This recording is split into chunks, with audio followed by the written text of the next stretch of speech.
साथियों, मनोविज्ञान का भाग 6 आज हम पढ़ने जा रहे हैं, जिसके अंदर हमारा जो मुख्य पॉइंट ऑफ व्यू है वो शिक्षा मनोविज्ञान की प्रक्रिया पर है, अर्थात प्रोसेस ऑफ एजुकेशनल साइकोलॉजी। जैसा कि हमने मनोविज्ञान भाग 5 में पढ़ा था, अंतिम जो स्लाइड थी हमारी, जिसमें शिक्षा मनोविज्ञान की प्रक्रिया में 5 पॉइंट हमने पढ़े थे लिंडग्रेन के अनुसार, जिसमें शिक्षार्थी, सीखने की प्रक्रिया, सीखने की परिस्थिति, मापन एवं मूल्यांकन, मानसिक स्वास्थ्य एवं निर्देशन, इन पांचों के ऊपर डिस्कशन किया था।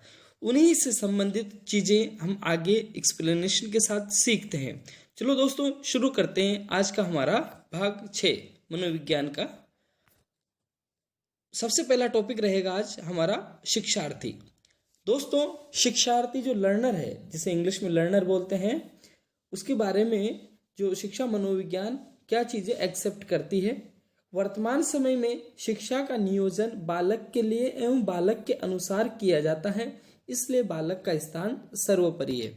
दोस्तों, प्राचीन समय में जो शिक्षा का मुख्य केंद्र बिंदु था वह शिक्षक हुआ करता था, परंतु RTE 2009 के तहत, या यूं कहें कि 2009 के बाद से जब RTE 2009 लागू हुआ तो शिक्षार्थी का स्थान मुख्य कर दिया गया एवं शिक्षक का स्थान गौण कर दिया गया। इसीलिए शिक्षा का जो प्लानिंग है, नियोजन, वो बालक के लिए किया जाता है एवं बालक के अनुसार ही किया जाता है, इसलिए बालक का स्थान सर्वोपरि है।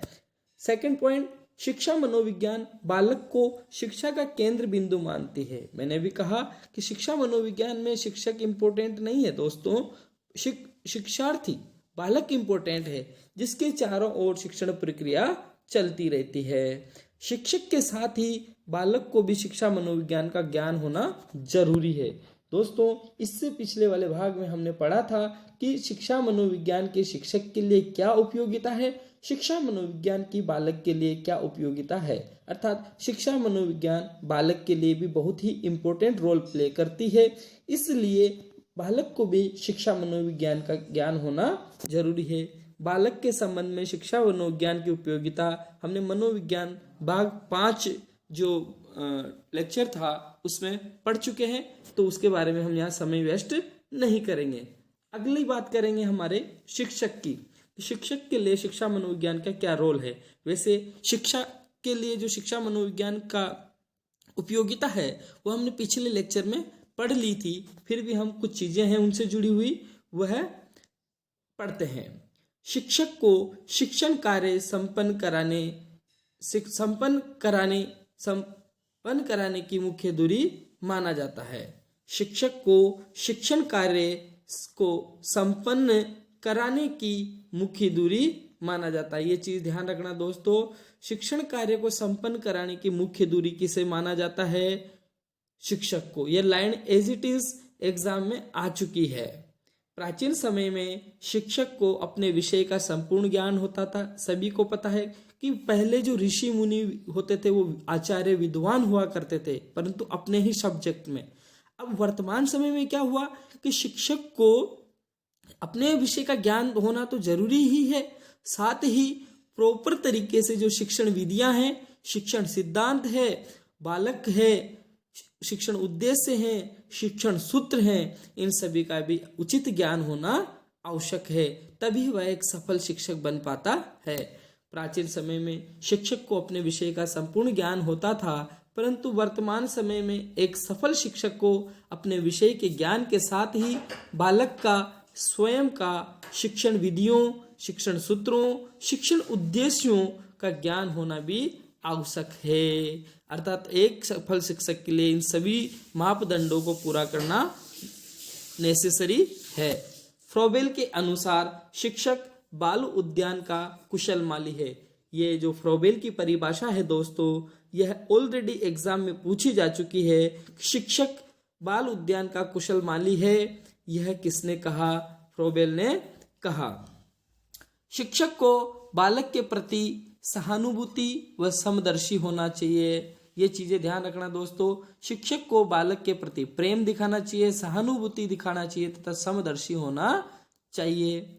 शिक्षक को बालकों को शैक्षिक व व्यावसायिक दिशा निर्देश देने वाला होना चाहिए। दोस्तों, जब विद्यालय में बालक पढ़ने आता है तो उसको शिक्षा से संबंधित ज्ञान तो दिया ही जाता है, परंतु उसको व्यावसायिक दिशा निर्देश भी देने चाहिए, जिससे वह सही दिशा, सही मार्गदर्शन के साथ में एक अपना भविष्य बनाने में सफल हो सके। शिक्षक को मापन व मूल्यांकन की नवीन विधियों का ज्ञान होना चाहिए। हाँ दोस्तों, मापन, मेजरमेंट एंड इवेल्युएशन की जो न्यू मेथड्स हैं, नवीन विधियां, उनका भी ज्ञान होना आवश्यक है। जो टीचर एज के अनुसार, युग के अनुसार, समय के अनुसार अपने को नहीं बदलता, वह डेड टीचर की गिनती में आ जाता है दोस्तों।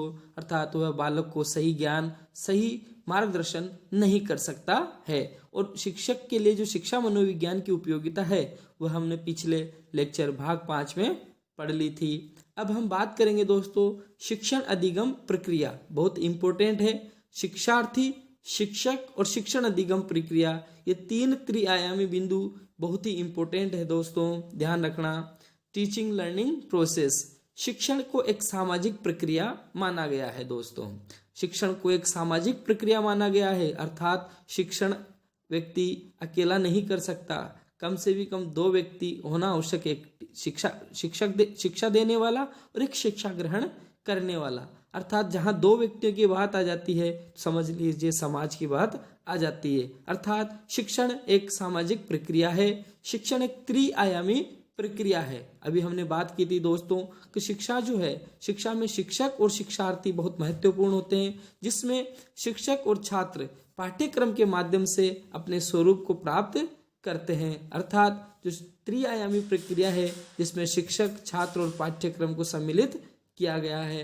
अर्थात किसी विषय वस्तु को माध्यम बनाकर शिक्षक एवं शिक्षार्थी के बीच विचारों के आदान प्रदान या परस्पर अंतःक्रिया को ही शिक्षण कहा जाता है। सिंपल सी परिभाषा एग्जाम में आ सकती है दोस्तों। ये प्रश्न कहाँ आते हैं आपको पता होना चाहिए। निम्नलिखित में से कौन सा शिक्षण अधिगम प्रक्रिया से संबंधित है, निम्न में से कौन सा शिक्षण अधिगम प्रक्रिया से संबंधित नहीं है। इस प्रकार के जो प्रश्न बनते हैं वहां ऐसे ऑप्शन आते हैं कि किसी विषय वस्तु को माध्यम बनाकर शिक्षक एवं शिक्षार्थी के बीच जो विचारों का आदान प्रदान होता है या फिर उनके बीच में जो परस्पर अंतःक्रिया होती है उसे ही शिक्षण कहा जाता है दोस्तों। शिक्षक द्वारा छात्रों को विभिन्न विषयों का ज्ञान प्रदान करना ही शिक्षण है। शिक्षण में अधिगम जरूरी है। ध्यान रखना दोस्तों, अगर शिक्षण करवाते हो और बालक सीखता नहीं है, इसका मतलब आप शिक्षण के कार्य को या शिक्षण अधिगम जो प्रक्रिया है उसको सफल नहीं बना पाए हैं। अर्थात शिक्षण में अधिगम जरूरी है। और एक चीज ध्यान रखना दोस्तों, जहाँ शिक्षण कराया जाता है वहाँ अधिगम क्रियाएं आवश्यक होती है। कहने का मतलब शिक्षण के साथ ही अधिगम है, परंतु एक चीज आपको याद दिला दूं याद कि शिक्षण में तो अधिगम होना जरूरी है, परंतु अधिगम के लिए शिक्षण की आवश्यकता नहीं होती है दोस्तों। बालक बिना शिक्षक के भी सीख सकता है, अकेला भी सीख सकता है। आपने एग्जाम्पल कई बार पढ़ा होगा मोमबत्ती वाला और छोटे बालक वाला, कि एक छोटा बालक है जो पास में जलती हुई मोमबत्ती के पास जाता है और उसको अपने हाथ से पकड़ लेता है, जिससे उसका हाथ जल जाता है और उसके पश्चात वह कभी भी जलती हुई चीज को हाथ नहीं लगाता है। यहाँ पर उसको अधिगम हुआ बिना किसी शिक्षण के माध्यम से। अर्थात शिक्षण की क्रिया में अधिगम होना आवश्यक है, परंतु अधिगम के लिए शिक्षण का होना जरूरी नहीं है। शिक्षण अधिगम प्रक्रिया में शिक्षण में अधिगम जरूरी है, परंतु अधिगम के लिए शिक्षण जरूरी नहीं है। अब सबसे इंपॉर्टेंट जो प्रश्न बन रहा है वो 2 प्रश्न यहाँ से बनेंगे दोस्तों। एडम्स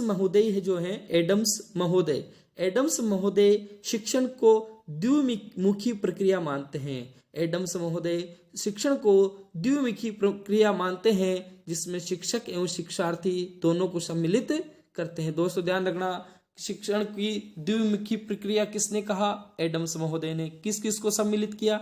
शिक्षक और शिक्षार्थी को। वहीं जॉन डीवी और रायबर्न दोनों ने शिक्षण को त्रिमुखी प्रक्रिया माना है, जिसमें शिक्षक शिक्षार्थी तो थे ही, उसमें पाठ्यक्रम को भी सम्मिलित कर लिया। और वो कहते हैं त्रिमुखी प्रक्रिया में शिक्षक व शिक्षार्थी के मध्य पाठ्यक्रम को लेकर अंतःक्रिया होती है।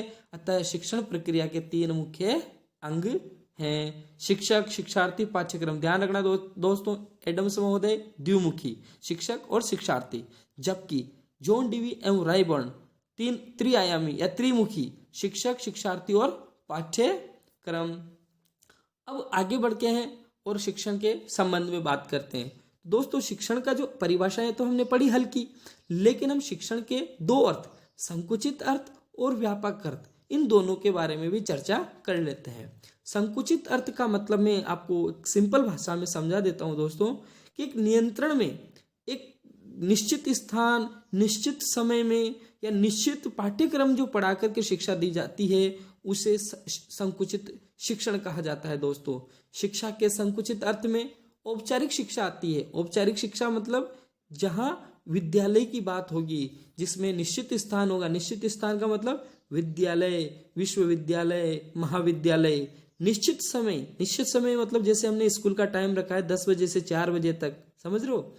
निश्चित विधियों के द्वारा एक पर्टिकुलर टीचिंग मेथड्स का इस्तेमाल किया जाता है। ऐसा शिक्षण जो करवाया जाता है, जिसमें शिक्षक स्थान प्रमुख, विद्यार्थियों का स्थान गौण माना गया है। अर्थात शिक्षण का जो संकुचित अर्थ है, उसमें शिक्षक को मुख्य स्थान दिया गया है, शिक्षार्थी को गौण स्थान दिया गया है। विद्यालय औपचारिक शिक्षा का मुख्य स्थान है दोस्तों, जिसमें शिक्षक की महत्वपूर्ण भूमिका होती है। शिक्षण के जो व्यापक अर्थ है, तो व्यापक अर्थ में हम बात करते हैं कि व्यापक अर्थ में औपचारिक और अनौपचारिक दोनों प्रकार की शिक्षा सम्मिलित है। जो हमने औपचारिक शिक्षा मतलब विद्यालय की शिक्षा भी सम्मिलित है, और अनौपचारिक शिक्षा जहाँ फॉर्मेलिटीज नहीं की जाती है, अर्थात परिवार अनौपचारिक शिक्षा का मुख्य साधन है, जिसमें माता की प्रमुख भूमिका होती है, जिसके द्वारा बालक में अच्छे संस्कारों का निर्माण किया जाता है। ध्यान देना दोस्तों, संस्कारों के निर्माण की प्रक्रिया कहाँ शुरू हो जाती है? परिवार से हो जाती है, अनौपचारिक रूप से।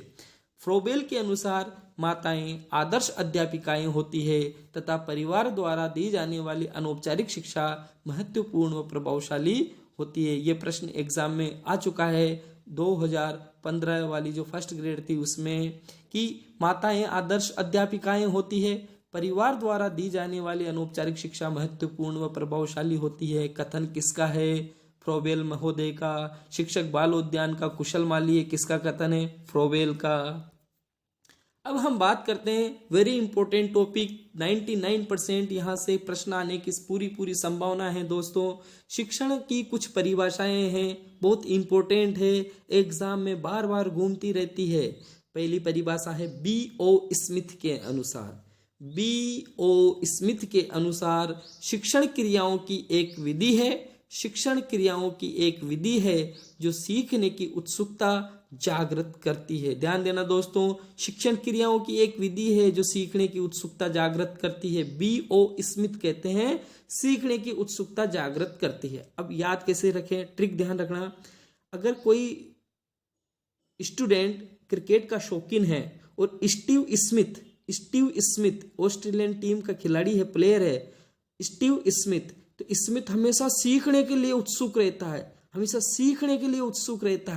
तो जो सीखने की उत्सुकता जागृत करती है उसे, ये परिभाषा किसने कहा? B.O. स्मिथ ने। Second, B.O. स्मिथ के अनुसार शिक्षण एक उद्देश्य केंद्रित क्रिया है। शिक्षण एक उद्देश्य केंद्रित क्रिया है, किसने कहा? स्मिथ ने कहा शिक्षण एक उद्देश्य केंद्रित क्रिया है। तीसरी परिभाषा थाइन के अनुसार अधिगम में वृद्धि करना ही शिक्षण है। अगर अधिगम में वृद्धि नहीं होती है तो वो शिक्षण नहीं है। शिक्षण अधिगम में वृद्धि करना किसने कहा? थाइन ने। बर्ट के अनुसार, बर्ट कहते हैं शिक्षण अधिगम हेतु प्रेरणा, पथ प्रदर्शक और प्रोत्साहन है। शिक्षण अधिगम हेतु अर्थात अधिगम के लिए जो शिक्षण होता है उसे प्रेरणा, पथ प्रदर्शक और प्रोत्साहन कहा। प्रेरणा, पथ प्रदर्शक और प्रोत्साहन किसने? बर्ट ने कहा। हप एवं डंकन के अनुसार, हप एवं डंकन की परिभाषा भी एग्जाम में आ चुकी है दोस्तों। शिक्षण 4 चरणों वाली प्रक्रिया है। हप एवं डंकन क्या कहते हैं? शिक्षण 4 चरणों वाली प्रक्रिया है। योजना, निर्देशन, मापन, मूल्यांकन, योजना, प्लानिंग, निर्देशन, डायरेक्शन या गाइडेंस। गाइडेंस शब्द का इस्तेमाल किया था वैसे इंग्लिश के ऑप्शन में निर्देशन के लिए। मापन, मेजरमेंट, मूल्यांकन, इवेल्युएशन। तो प्लानिंग, गाइडेंस, मेजरमेंट, इवेल्युएशन, ये 4 चरण वाली प्रक्रिया हप एवं डंकन ने शिक्षण को कहा है। वहीं आई के डेविस का एक प्रश्न भी एग्जाम में आ चुका है। आई के डेविस कहते हैं शिक्षण की 4 अवस्थाएं, ध्यान रखना, शिक्षण के 4 चरण हप एवं डंकन, शिक्षण की 4 अवस्थाएं आई के डेविस ये कहते हैं 4 अवस्थाओं में नियोजन, व्यवस्था, अग्रसरण, नियंत्रण। नियोजन, व्यवस्था, अग्रसरण, नियंत्रण, ये चारों जो शब्द हैं याद रखना दोस्तों। योजना, निर्देशन, मापन, मूल्यांकन, हप एवं डंकन, नियोजन, व्यवस्था, अग्रसरण एवं नियंत्रण, आई के Davis. Handbook of research teaching के अनुसार, हैंडबुक ऑफ रिसर्च टीचिंग के अनुसार शिक्षण एक अंतर्वैयक्तिक प्रभाव है। अंतर्वैयक्तिक मतलब 2 व्यक्तियों के बीच में होने वाला, जो दूसरे व्यक्ति के व्यवहार को परिवर्तन करने की दृष्टि से किया जाता है। यह एक अंतर्वैयक्तिक प्रक्रिया है, यूं मान के चलिए, जो 2 व्यक्तियों के बीच में होती है और दूसरे व्यक्ति के व्यवहार को परिवर्तित करने का इसका मुख्य काम होता है हैंडबुक ऑफ रिसर्च टीचिंग के अनुसार। ये 7 परिभाषाएं बहुत इंपॉर्टेंट है दोस्तों, इनमें से एग्जाम में प्रश्न पूछे जा चुके हैं। अब हम बात करेंगे शिक्षण की विशेषताओं की। शिक्षण की विशेषता में दोस्तों शिक्षण एक अंतःक्रिया है। अंतःक्रिया का मतलब होता है 2 व्यक्तियों के बीच में घटित होने वाली प्रक्रिया। शिक्षण आमने सामने वाली प्रक्रिया है। हाँ दोस्तों, शिक्षण जैसे भी मैं आपको पढ़ा रहा हूं तो हम दोनों मतलब शिक्षार्थी और शिक्षक दोनों का आमने सामने होना जरूरी है, चाहे वो औपचारिक रूप से हो, चाहे वो डिजिटल माध्यम से हो, चाहे विद्यालय में हो। शिक्षण औपचारिक व अनौपचारिक दोनों प्रक्रिया है, पढ़ा हमने संकुचित अर्थ और व्यापक अर्थ में। शिक्षण कला और विज्ञान दोनों हैं, सही बात है। शिक्षण एक कौशलपूर्ण प्रक्रिया है। शिक्षण एक स्किलफुल प्रोसेस है। शिक्षण एक विकासात्मक प्रक्रिया है। विकास का मतलब होता है निरंतर, ये मतलब रुकने वाली प्रक्रिया नहीं है। विकास शब्द का मतलब है निरंतर, जन्म जन्मांतर तक शिक्षा एक विकासात्मक प्रक्रिया है जिसका कार्य ध्यान, चिंतन आदि में विकास करना है। शिक्षण एक स्व उद्देश्य पूर्ण प्रक्रिया है, अर्थात शिक्षण का अपना एक उद्देश्य होता है, अधिगम करवाना, बालक के व्यवहार में परिवर्तन करना।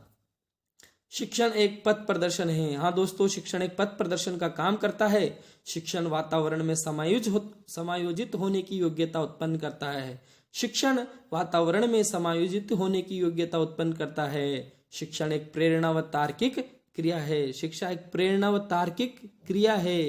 शिक्षण में मापन एवं मूल्यांकन किया जा सकता है। शिक्षण छात्र व अध्यापक के मध्य मधुर व स्वस्थ संबंध स्थापित करता है। शिक्षण छात्र व अध्यापक के मध्य मधुर व स्वस्थ संबंध स्थापित करता है। ये सिंपल पॉइंट्स दोस्तों, आप ऑप्शन में आएंगे तो आसानी से पहचान लेंगे।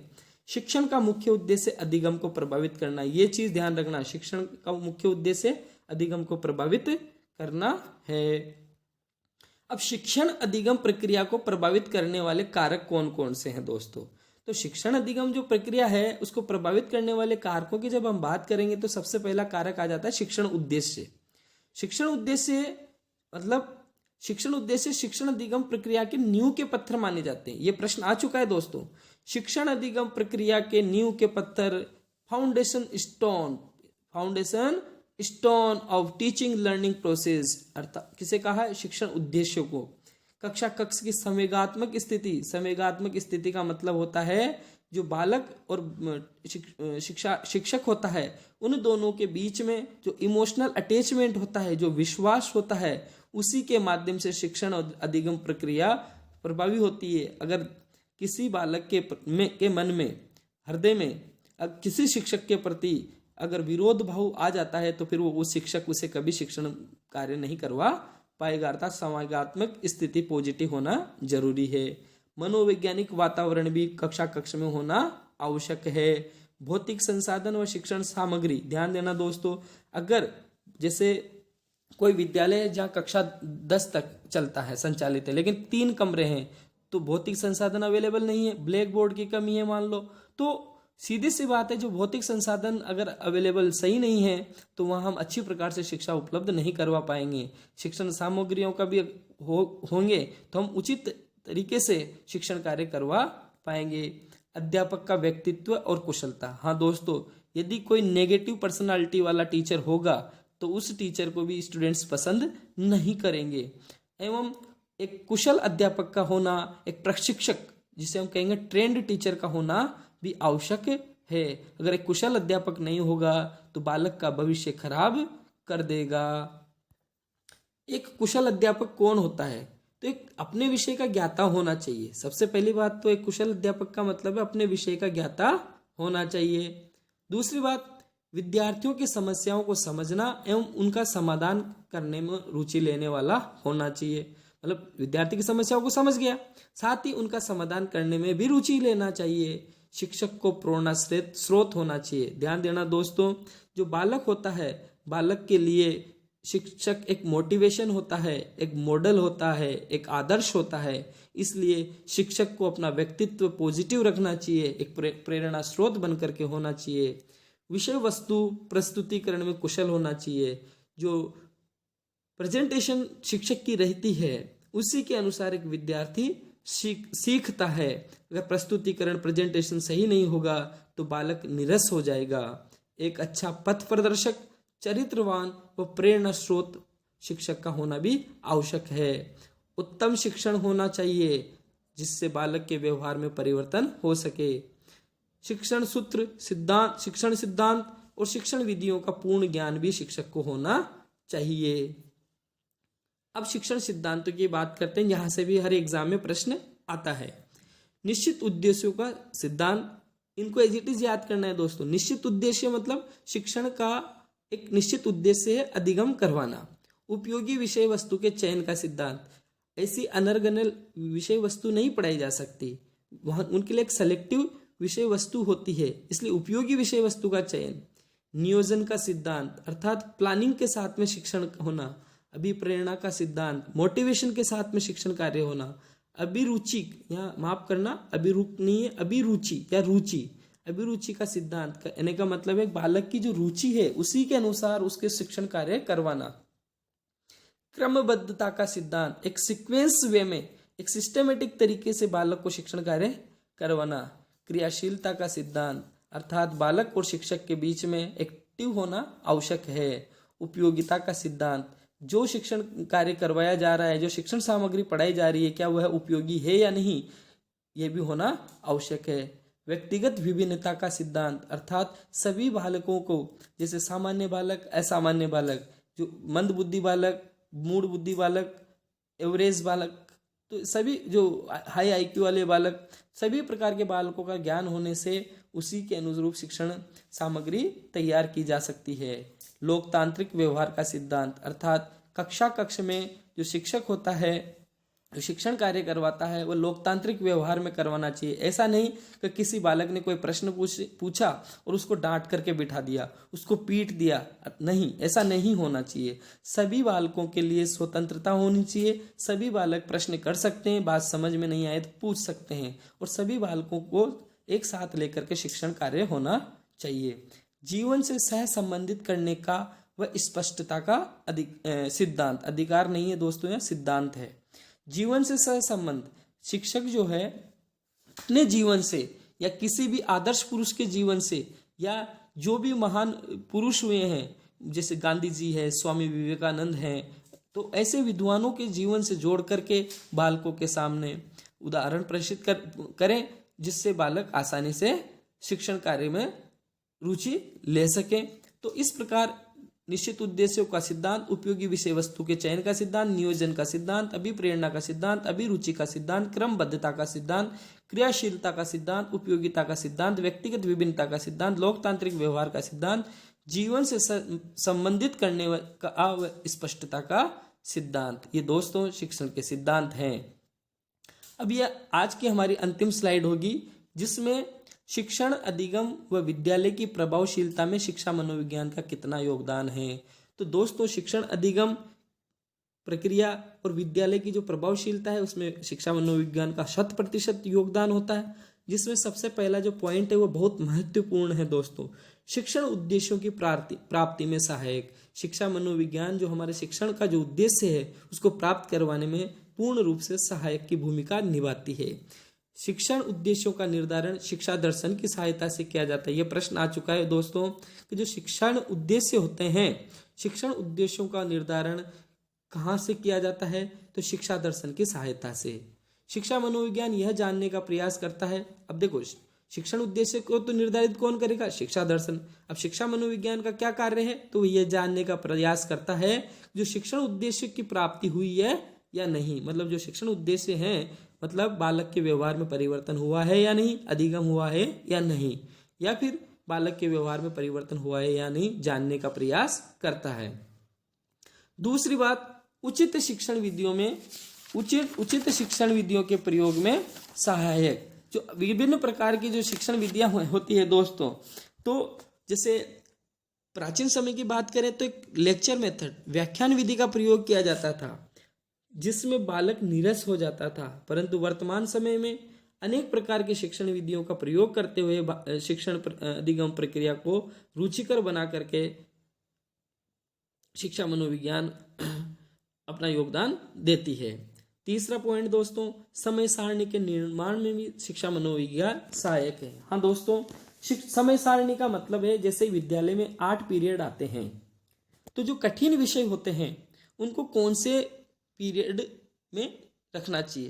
तो अक्सर आपने देखा होगा कि पहले और दूसरे पीरियड में, या फिर लंच के बाद के पहले पीरियड में या दूसरे पीरियड में, मतलब पहला और जो दूसरा पीरियड है वो तो कठिन सब्जेक्ट के लिए है ही, तत्पश्चात जो लंच के बाद का जो पहला पीरियड होता है उसको भी कठिन सब्जेक्ट के लिए रखा गया है। ऐसा इसलिए क्योंकि बालक जब स्कूल आता है तो तरोताजा रहता है, एक स्फूर्ति उसमें रहती है।